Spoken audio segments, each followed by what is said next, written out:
Hey guys, welcome or welcome back to the It's Really Not That Deep podcast. If you're new here, hi, my name is Joelle. I am a Master's of Psychology student, and I love to break down psychological concepts into terms that make sense to everyone. I've been studying psychology for so many years. I have read so many self help books and listened to so many podcasts, and I just like to share my main takeaways and things that have really transformed my life and my mindset. And today we are going to be talking about breakups. So, in my life, I have been in three major relationships, all of which I have gone through breakups for. And so, I wanted to do this episode for a long time because I kind of feel like I know how to get through a breakup now. But yeah, so I wanted to do like a breakup guide. But I always like when my episodes can resonate with a larger audience. So instead of just doing like a breakup guide, today's episode is going to be about the psychology of endings and what happens when something ends, what happens when you have to grieve a situation and move on from it. How do you become a better version of yourself rather than letting it break you? So that's essentially what today's episode is going to be about. If you like this episode, please give me a like, give me a subscribe, give me a follow. I am loving the growth on this podcast. It is actually giving me life, and I appreciate all of you. Okay, so we're going to get a little heavy just for a second. We're going to get deep, and then we're going to come back up because it's really not that deep. So, in my head, I'm going back to the day that I got broken up with, or the day that I had broken up with my first boyfriend, and how brutal that is. It's easy to have the idea that heartbreak is just about being sad, but it's actually such a brain fuck. Like the whole life that you thought you had is now essentially over because a major part of your life is now gone. You have to cognitively restructure everything without this person or this thing. Heartbreak is the brain's way of reconciling the life you imagine versus the one that you're actually in now because of the situation you're in. Usually, when a breakup happens, like just to get very real and honest, it's for the best because either you broke up with this person because you knew that something was wrong, something didn't feel right, and so good for you. There's a lot of guilt in walking away, but you're saving you both a lot of time.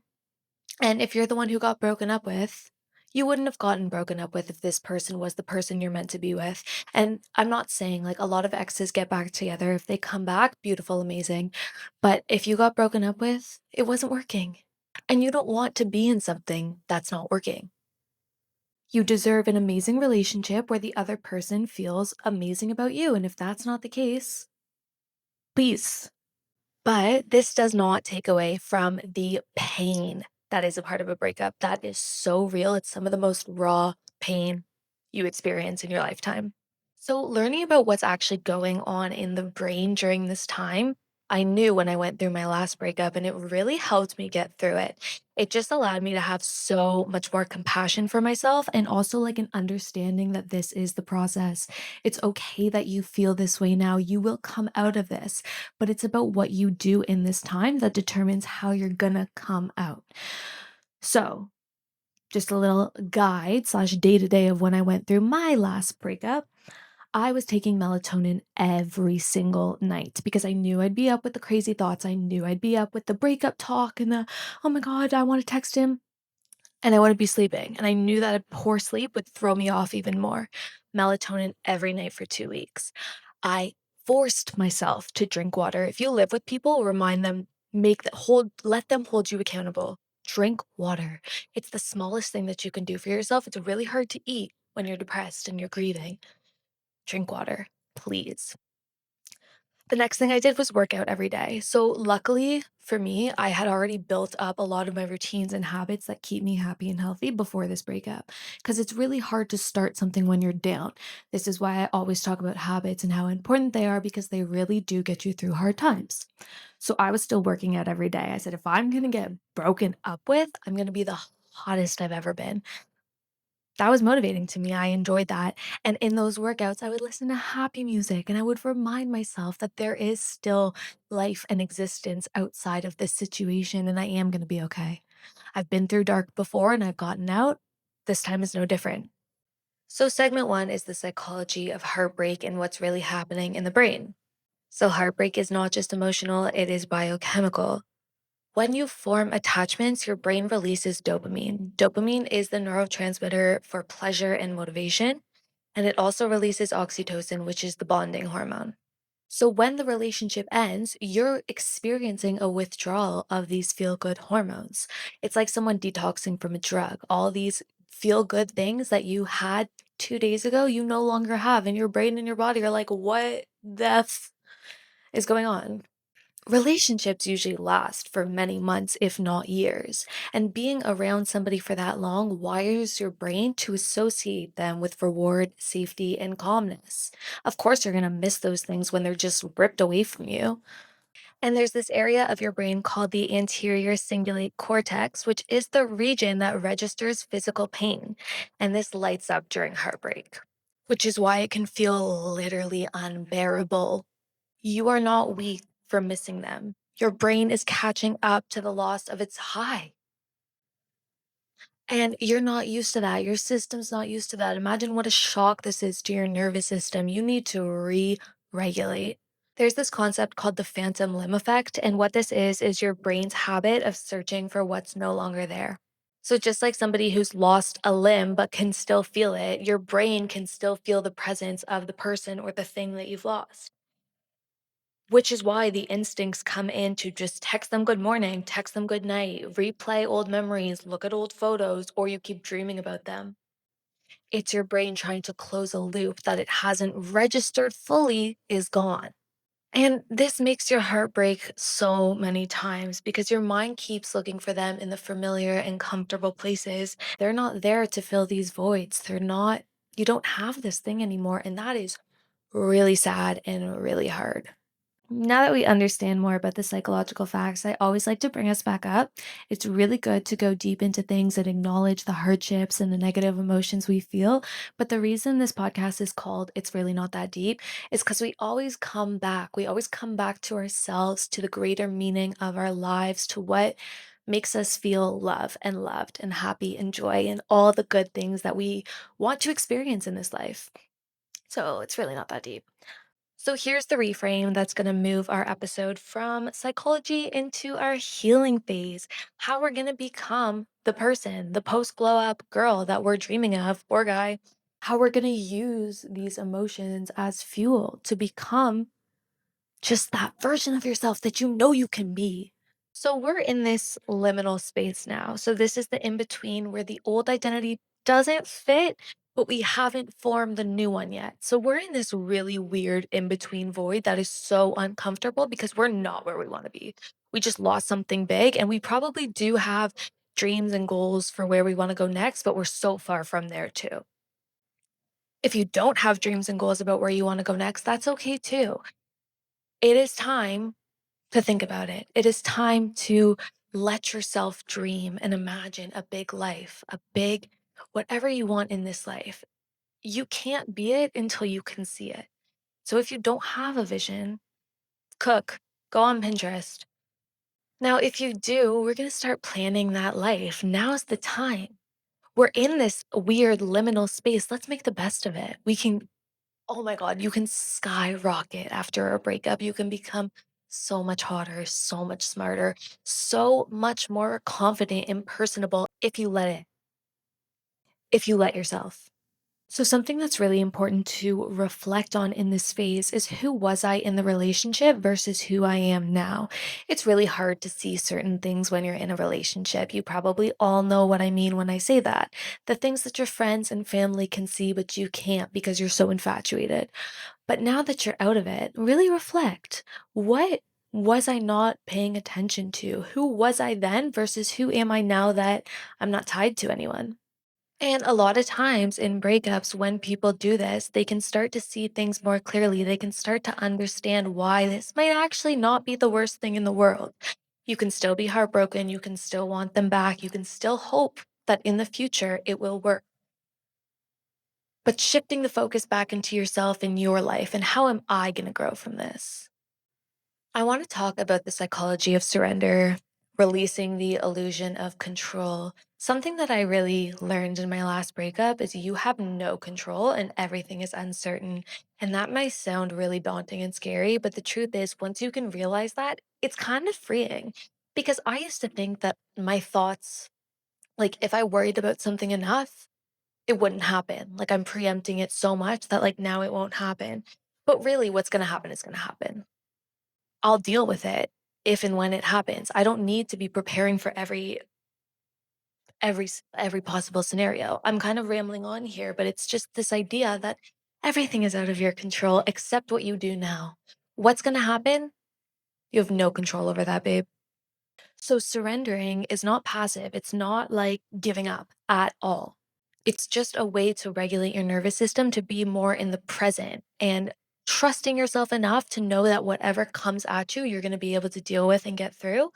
But you don't have to worry about it now if it's not in front of you. In fact, it's taking your mind off of things that you should be doing, like self help, self development. I talk a lot on my TikToks. I make a lot of TikToks about acceptance. And the reason is acceptance reduces cognitive dissonance. So your brain stops fighting what is and just starts reintegrating safely. So once you can acknowledge your situation and what's actually going on in front of you, you can start to deal with it because otherwise you're in this weird stage of wishing it were different and pretending it's different and just fighting and like resisting.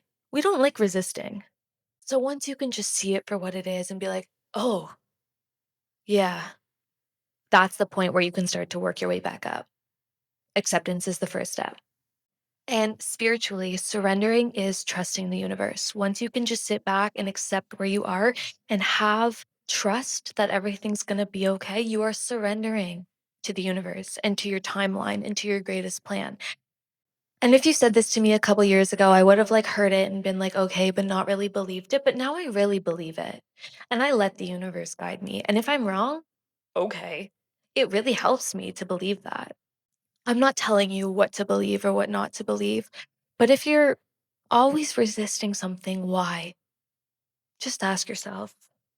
And unfortunately, I do agree that closure ain't gonna come from the person. Like, I think it can be helpful to have a conversation with somebody no longer in your life to like, I don't know, have any unanswered questions answered so you don't have to make up the answers in your head anymore. But believing that anything from them or anything externally is going to give you closure is going to delay your healing because only you can give that to yourself. Only you can now accept what your life is. Only you can now go and better yourself.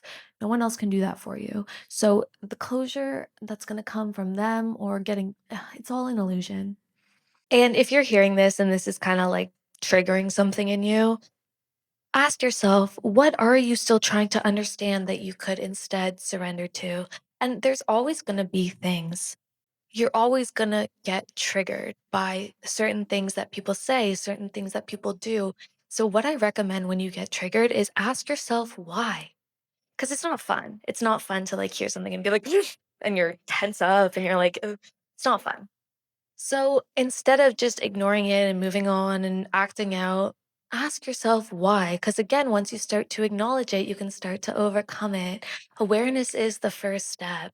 I keep saying it, but it just is so powerful once you can really realize it and embody it.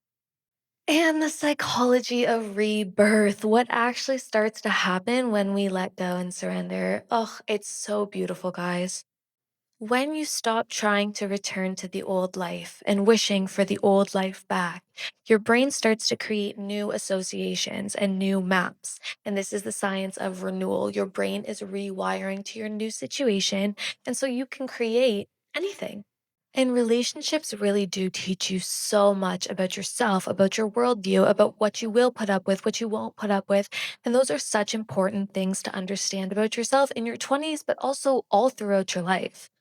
This life is just a process of becoming and understanding ourselves deeper, and relationships and dissolution of relationships helps us get there. So, as horrible and heartbreaking and as it is, I would go through it 100 times to become who I am now.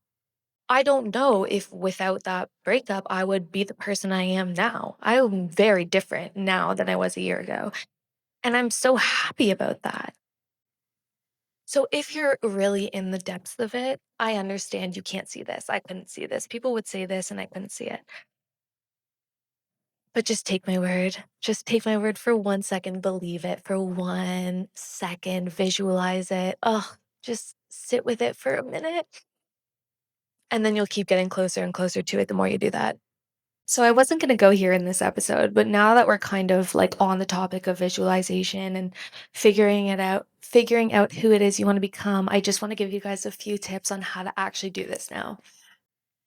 I'm going to take you back to me last October/November, and we're going to look at what's different about my life after my breakup in January versus before. I didn't have a podcast.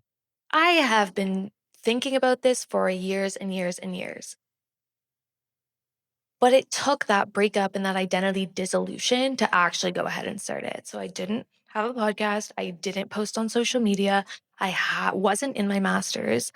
I hadn't started sales. I rarely wore makeup. Like I didn't really put myself together most of the time. I wasn't reading. I wasn't like sharpening my brain. I didn't have the social skills I do now, like talking to a camera, talking without filler words, like did not have that. So those are just some of the things that came to my head in the first minute, but a lot has changed. And the breakup was a catalyst. It really was. I wanted to become better. I wanted to use that as ammunition to become the person I wanted to be, not in spite of anyone, not to get back at anyone, just because this is my life. And I have to do the most with it. I just have to.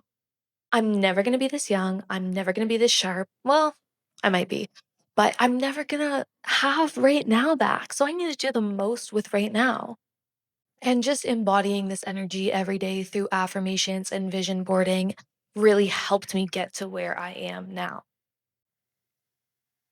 And like honestly, it's crazy to be sitting here and saying these things because a year ago I was listening to videos of other people saying these things and being like, oh my God, I want that. And I'm not even close to there. But you're closer than you think.